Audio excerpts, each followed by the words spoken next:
Baby Keem became a successful industry plant. Baby Keem, Baby Clean. I remember one of his songs. I can't go off top of my brain. Oh shit. Oh, okay. I can't go off top of my brain. Remember what the song was? I only heard one fucking song. I heard he did make good music. I just can't remember this shit. But anyway, we'll hop to this video about a boy the way says how Baby Keem became a successful industry plant. I feel like I remember this man's song, but I just can't come off the top of my head with it. And it's fucking there. It's fucking there. Fuck. It's fucking there. I know it is.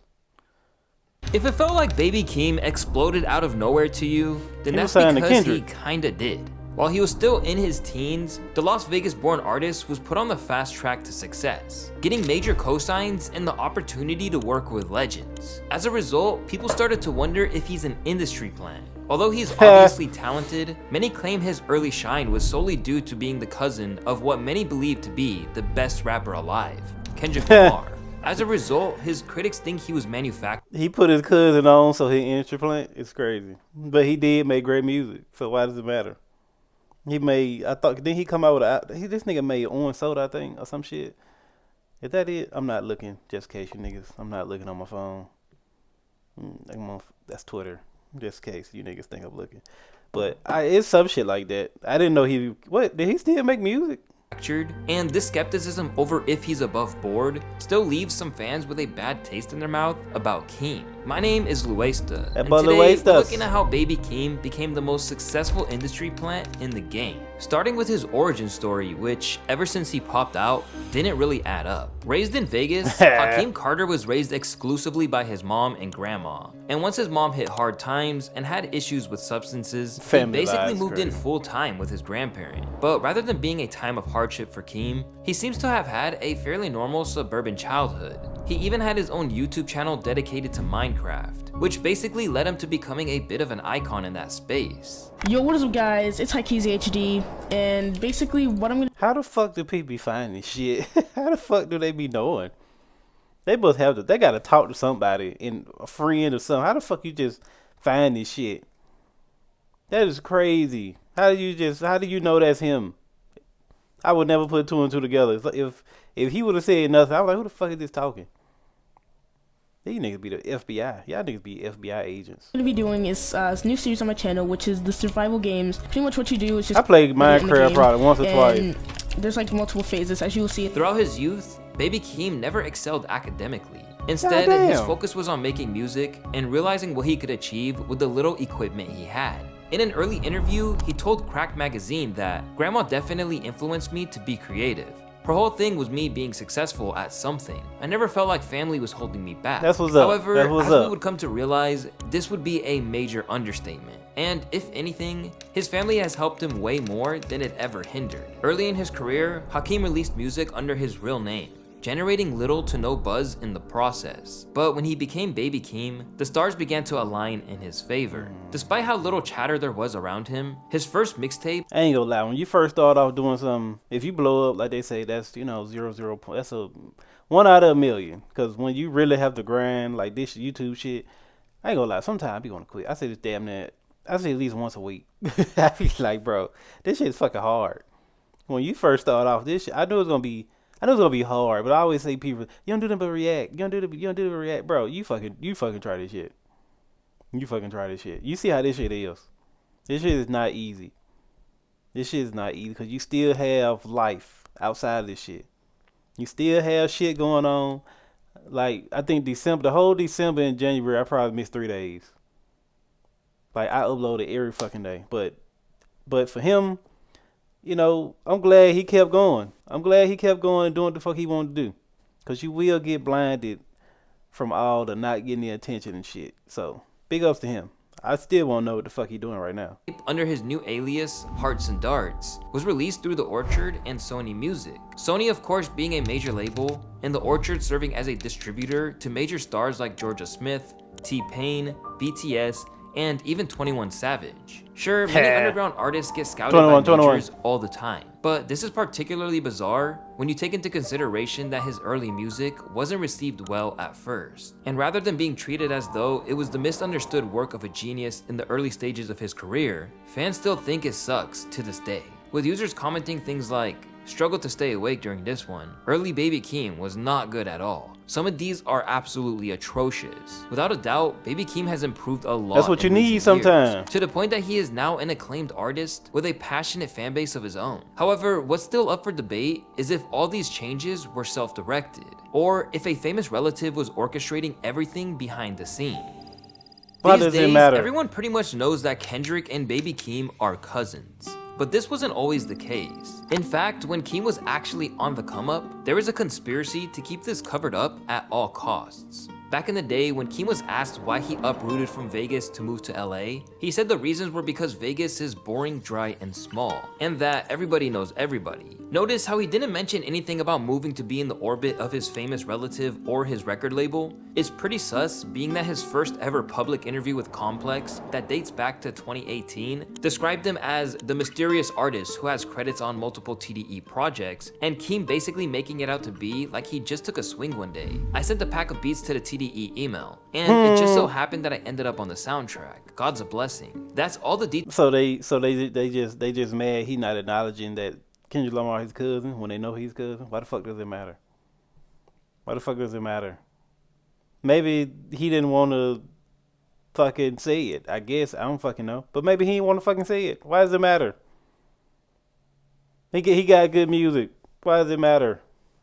I'm still trying to figure out what the fuck detail that was given. No further explanation. I can't remember, but I feel like I know. Talk turned to his upbringing, there was no mention that he was related to the same man that's turned TDE into a household name. Instead, all we got was, "I was raised around a talented family. All my older uncles and cousins rapped, so being around us so much, it came naturally." After contributing to J-Rock and Schoolboy Q records from behind the scenes, Keem was ready to make his presence felt in 2019 with his breakout mixtape, Die For My Bitch. With tracks like Bullies and Orange Soda doing major numbers. Bitch sit on my face, I attack that. Choose okay, it was right, Orange Soda. That was my shit. When it comes to my bitch, I'm straight active.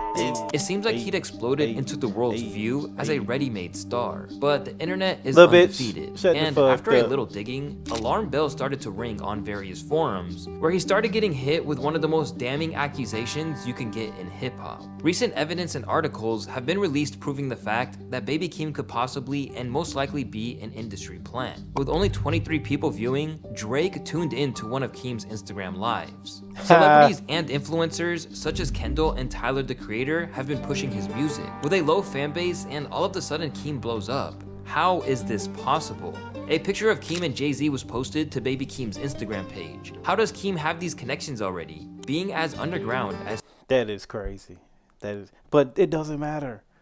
Bro, if your cousin was fucking rapping, when you want your cousin to put you on like this? But you just gotta do the work, and that nigga did the work. He did the work. That's what Kendrick Lamar probably told that man, "Hey, I'm gonna put you in a situation. You gotta do the work.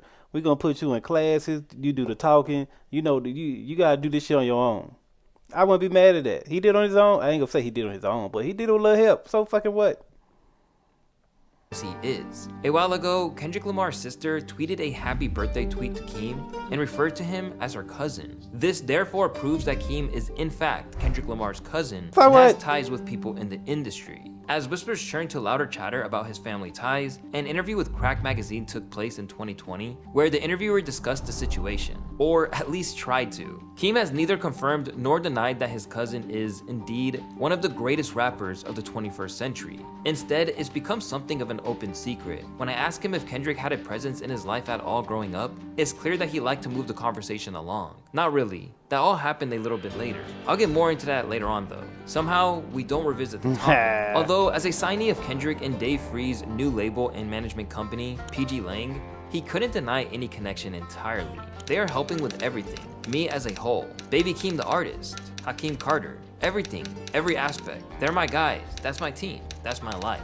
Over That's the what's years, up. it became clear just what he meant by That's what your everything. cousin supposed Not to do. long after the crack interview, Kendrick came out of the wilderness after 2 years of little to no contact with the world. Not to do an interview with any journalist, but take part in an in-conversation piece with Keem for ID in order to keep furthering his cousin's name. At the beginning of the article, it's mentioned that Kendrick recently took 20-year-old baby Keem under his wing as a protege. Once again, they were talking as if they had no kind of familial link. I didn't know about you till the end of 2010.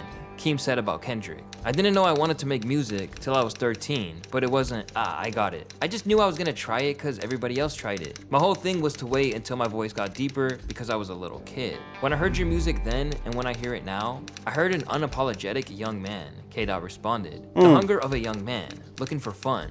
The same way we were looking for fun when I was 19. By saying this, Kendrick acted like the reason he gravitated towards Keem was because he saw himself in him. The only clue came when Kendrick discussed Keem dropping out of school. Your auntie calling me, asking me what's going on, Kendrick said. He's missing all types of days from school. Letters were getting sent to the house. I'm like, oh, he's been out here. I feel some type of accountability. You were talented as hell, but you had to graduate. So it was about finding that middle ground, but that shit worked out. I think that's the one thing that me and Dave Free really respect about you. You're determined and driven. You remind me of how we used to be. I want to tap into that type of shit you like to do. You ain't super social or Instagram heavy. Shit, that's what they love. Long as you fucking working, I feel like that's why he gravitate to him. He know he working. He know he working and he ain't know no bullshit. That's why he probably, okay, I'm gonna take him under my wing because he know if he was on some bullshit, he probably would have tried to straight him right to the right path or something. But hey, you don't pay no bills. What you doing? What you doing? It's too early. We ain't sleeping around here. Come on. You don't pay no bills around here. We gotta work. Do something. Protect the house. Yep, love you too. I forgot what I was saying.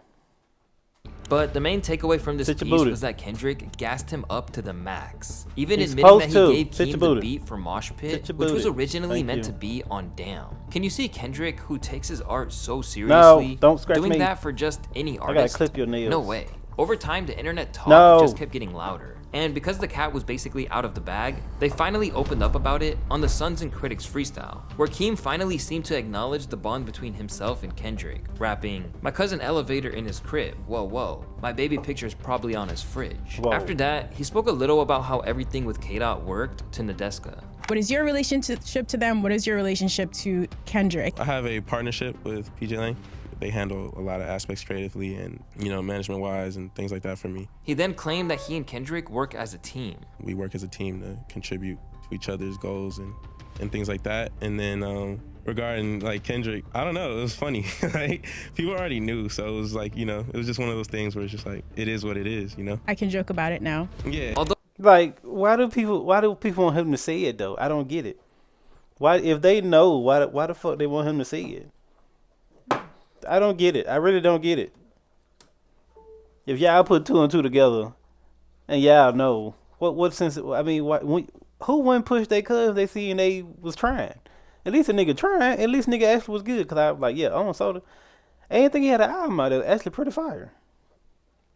It's been a minute. honesty is usually the best policy, what Keem couldn't have known is that admitting to Kendrick being his cousin meant that people wanted to know exactly how their relationship worked. Because if they knew that, they could determine if he deserved his success or not. I was a kid, honestly. Like, it's just like I wouldn't even say lost touch. Like, last time I seen him, I was probably like really young, like probably like 5 or something. I was just a kid, like, you know what I mean? I probably would say like I had started making music when I was like 14, right? And then I didn't see him. He then admitted the real story on how they began to bond with one another. It was an unfortunate situation that happened in my family. I guess we kind of just connected through that. I wasn't really making music to the point where I would be like, yo, like, you know what I'm saying? So I was just kicking it, like, whatever, it was whatever. He didn't really even know until like later. And this is how Kendrick reacted when Keem decided to show him his music. I finally just like sent him a song and it was just like, he's like, oh shit. Like, he heard something and I guess he's like, I'm gonna play this for everybody in the studio. And I'm like, all right, for sure. We just got cool, like. That's what he supposed to do. aspect first, on a regular aspect. He didn't even know I made music for a while. Like, he was like, what do you want to do? I was like, I just want to go to college, bro. I wasn't even 100% sure like I was even good at music. By playing it for everybody, Kendrick probably meant TDE, as that was his crew at the time. So straight away, it looked like K-Dot helped him to get his foot in the door with Top, not some anonymous email as he described earlier in the video. As for all the lying, Keem admitted that he wanted to keep being linked to Kendrick himself. You recently made references to you guys being cousins, but it felt like something that you kind of didn't want to acknowledge. Yeah. Was that because you wanted to earn things on your own? Exactly. Yeah, for sure, 100%. Like I said, it would be just like, if I wasn't ready to like do what I'm doing now, then it wouldn't be happening. You know what I'm saying? Like, I wanted to be, even in the process of just like I wouldn't even ask for anything. Like, you know what I'm saying? If that was really the case and it was Keem's decision, then that's admirable to want to stand on your own 2 feet. Exactly. And in some ways, he has done just that. But some opportunities he was getting still just seemed too good to be true. He scored a solo Travis Scott feature on his track Do-Rag Activity that dropped in 2021. So that's kind of like what that girl Bobby, what's her name, Alof or some shit, whatever her name is. So who the fuck is her goddamn? Oh shit! Come here, Diamond. Diamond. I didn't know he had a Travis Scott feature, but like what I was saying, for my dog started scratching all on my leg and shit. Yeah, and there's like old girl that do interviews. Like who the fuck is behind her? Cause she getting fucking Wiz Khalifa interviews and shit. I ain't never seen Wiz Khalifa do an interview. The fuck?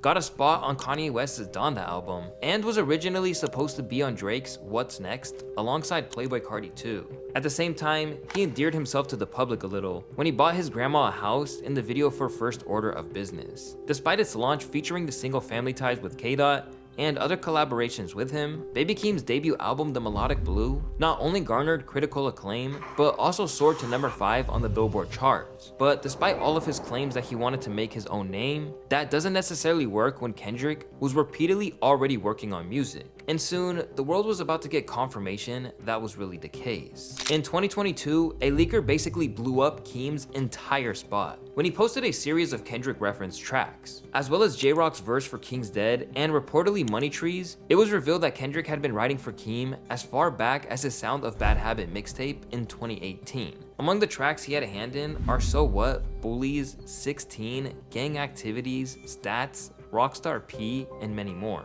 I can't play the snippets for you guys on YouTube, but although people had always had their suspicions, this news that Kendrick had actively ghostwritten for Keem and essentially given him some of the standout moments from his tracks seems sketchy, particularly because on all of these tracks, including 16, K-Dot doesn't have a single songwriting credit. And as a result, a lot of fans were now looking at Keem, who was widely regarded as a trailblazer with an original sound, a little differently.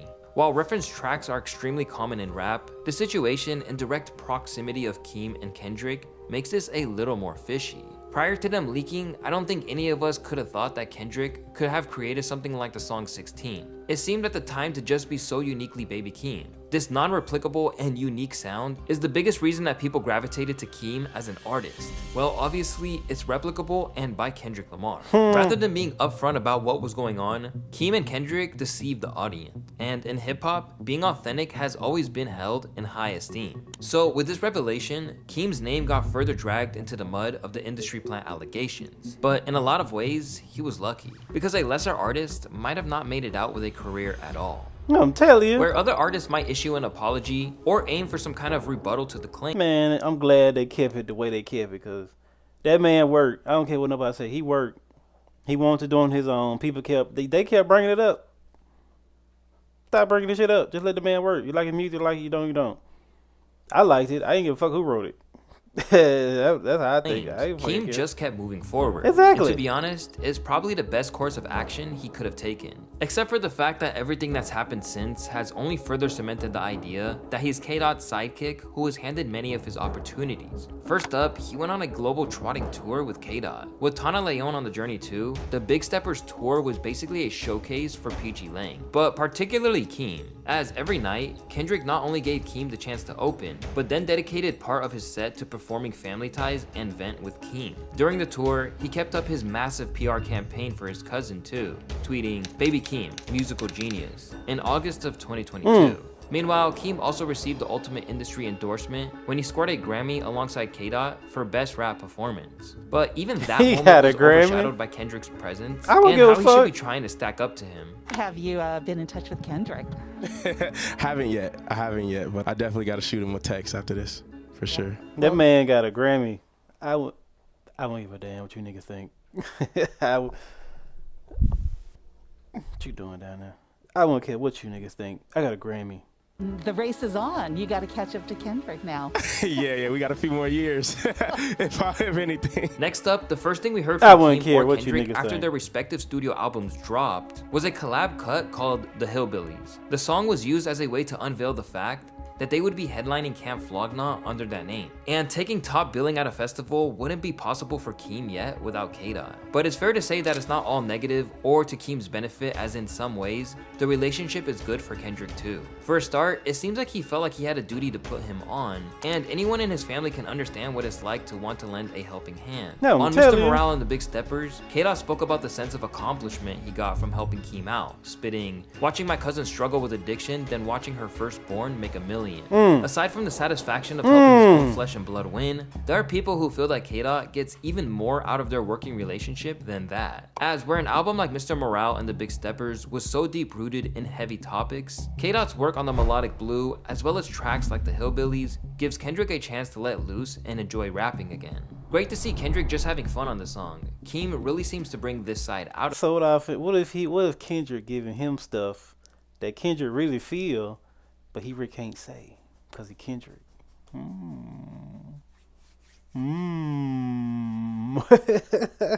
That should be fire. What if Kendrick giving him material that he can't use because he's Kendrick, or he can't say because he's Kendrick?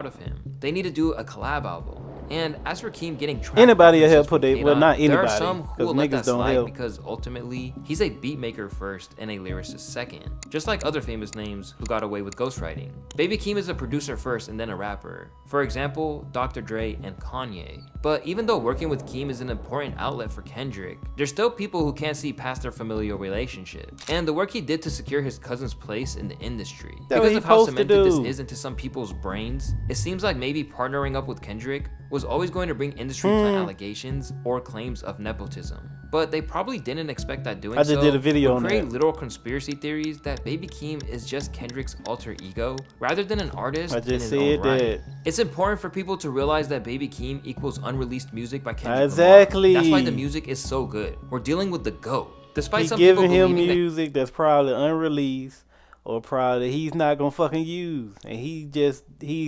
probably mixing the words up and having his own feeling. Like what the fuck, you niggas? I don't get it. This is fucking grade A, some shit I would do. If I was Kendrick, I would definitely try to put my family on if I seen him doing the work. That's literally what the fuck anybody should do. So take this, people. Take this. This is called unselfishness. that he hasn't earned any of his success, Keem still has a bright future ahead of him. Meaning that if he is an industry plant, he's one of the more successful ones because being discovered is usually their downfall. Instead of struggling to get back on track, fans are excited to hear what Keem has up his sleeve for his new album, Child with Wolves. But one thing he really has to do this time around is purposefully step out of K-Dot's shadow, because only then will we know what he's really capable of. I still respect Keem a lot, even if Kendrick helped out. I just hope he'll be less dependent on Kendrick in the future, because I think he has some insane potential as a rapper and a producer. However he arrived, Baby Keem is clearly here to stay. The only question now is whether he'll be able to carve out his own legacy, or if his big cousin... Yeah, hey, what you doing? Yeah. Baby Keem, yeah, he that on solo, and I think he did have. It's been a while. I can't fucking remember. Cause I do remember he did on solo. I think if he had an album, let me know. Cause I'm quite sure he did. But yeah, that's what's up. Kendrick helped his cousin make $1 million. That's what's up. That's what the fuck you want. Like, it's rare you hear that. It's very rare you hear rappers. It was smart how he did it too. Maybe he was giving him like unreleased music or like an alter ego or some shit. Like that shit'd be smart. Like he's not gonna fucking use all the music. Just tweak it up, make it your own. So anyway, let me know what y'all think, cause that's fucking smart as fuck. I'm not the biggest Kendrick Lamar fan. I like J. Cole, so Jermaine, and he just came out with a snippet. So yeah, just had to throw that in there. But anyway, like the video, like, comment, subscribe, share. Hey, we gonna move on to the next video.